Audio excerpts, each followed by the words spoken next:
भ्रष्टाचार के खिलाफ जांच की मांग के हजारों आवेदन और सबूतों के दस्तावेज देने के बाद भी कोई कार्रवाई नहीं होता देख गांव के एक व्यक्ति ने इस बार अफसरशाही और सत्ता को जगाने का अनोखा तरीका अपनाया।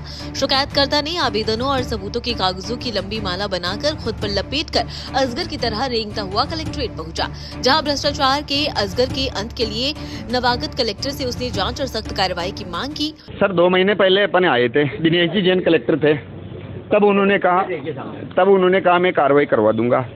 अभी तक कोई कार्रवाई नहीं हुई। एसडीएम साहब को जनपद वालों ने रिकॉर्ड तक नहीं दिया और एसडीएम को रिकॉर्ड चाहिए तो रिकॉर्ड ही तो है मेरे पास। बता दें कि पड़ोसी मंदसौर जिले में भी इसी तरह एक पीड़ित किसान समस्या की सुनवाई न होने पर जन सुनवाई में जमीन पर लौटता हुआ पहुंचा था। सरकार तक मामला पहुंचा तो कलेक्टर नप गए थे। दरअसल नीमच जिले की पंचायत कांकरिया तलाई में निर्माण और विकास कार्यों के नाम पर तत्कालीन सरपंच और उसके पति पर करोड़ों के भ्रष्टाचार के आरोप गाँव के मुकेश प्रजापति द्वारा लगाए जा रहे हैं। फुल भ्रष्टाचार है नीमच जिले के अंदर और सबसे ज्यादा है कांकरिया तलाई पंचायत में, जो थाना रतनगढ़ में आती है। इसमें सबसे ज्यादा भ्रष्टाचार हुआ है। करोड़ों रुपए की जमीन पूर्व सरपंच पुष्पाबाई व उसके पति मेघवाल ने 9 बीघा जमीन बना ली है और 1 बीघे का पीवर अतिक्रमण है बेगू धामनचा रोड पर कांकरिया तलाई में, जिसपे करोड़ों रुपए के वो प्लॉट बेच रहा है जो पीवर अतिक्रमण है, लेकिन प्रशासन को उसका हफ्ता आता है, इसलिए प्रशासन उसकी जांच नहीं कर रहा है।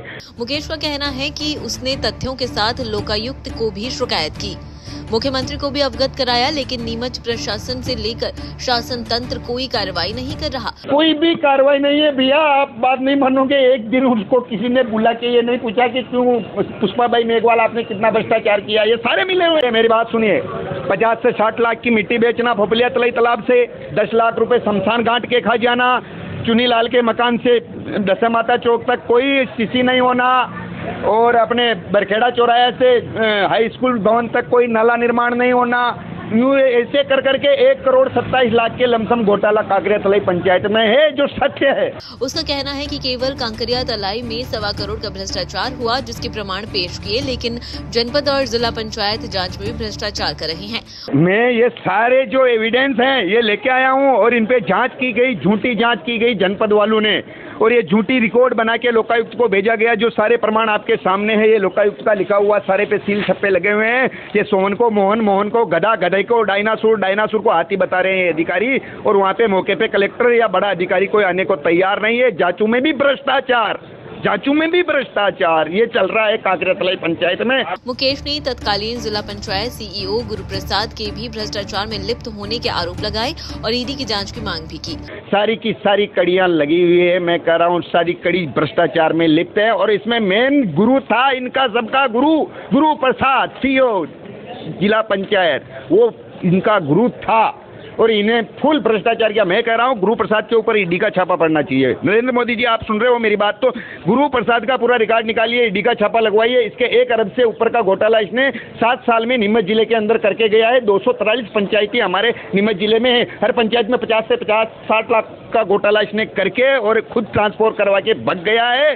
कलेक्ट्रेट में जब मुकेश प्रजापति आवेदनों की पूंछ बनाकर अजगर की तरह रेंगता हुआ आया तो उसके कपड़े भी फट गए, जबकि तमाशबीनों की भारी भीड़ जुट गई। मैं देश के लिए कर रहा हूँ, इसमें निजी स्वार्थ नहीं है मेरा। भ्रष्टाचार अगर होता है तो देश के लिए उजागर कर रहा हूँ मैं, एक और जनता के खजाने में जाएगा, मेरा क्या स्वार्थ है इसमें। मुकेश जिले ने नवागत कलेक्टर हिमांशु चंद्रा को पूरा मामला बताया। कलेक्टर ने दोबारा पूरे मामले की जांच के निर्देश दिए। शिकायतकर्ता कांकरिया तलाई जो कि जावल ब्लॉक का है, उन्होंने जो शिकायत की है उसमें कुछ शासकीय भूमि का अतिक्रमण एवं कुछ अन्य कार्यों की शिकायत की है जो कि पंचायत द्वारा किए गए हैं। इसमें मेरे द्वारा तत्काल संज्ञान लेते हुए जो हमारे एसडीएम है और एडिशनल सीईओ है एवं ईआरएस को निर्देश दिया है कि वो कल स्वयं जाके जांच रिपोर्ट प्रस्तुत करेंगे, जिसके अनुसार जो भी जांच रिपोर्ट में स्थिति उत्पन्न होगी उस हिसाब से कार्रवाई की जाएगी। एसडीएम जावद, एडिशनल सीईओ जिला पंचायत और ईआरएस की एक जांच दल गठित किया गया है, जो कि मौके पे जाके जांच करेंगे एवं अगले 3 दिवस में मेरे को रिपोर्ट प्रस्तुत करेंगे। रिपोर्ट के आधार पर फिर जो भी आवश्यक कार्रवाई होगी वो की जाएगी। बहरहाल मुकेश भ्रष्टाचार के अजगर के एक प्रतीक के रूप में सरकारी तंत्र को चेताने आया है कि समय रहते कार्रवाई नहीं हुई तो ये अजगर व्यवस्था को निगल जाएगा।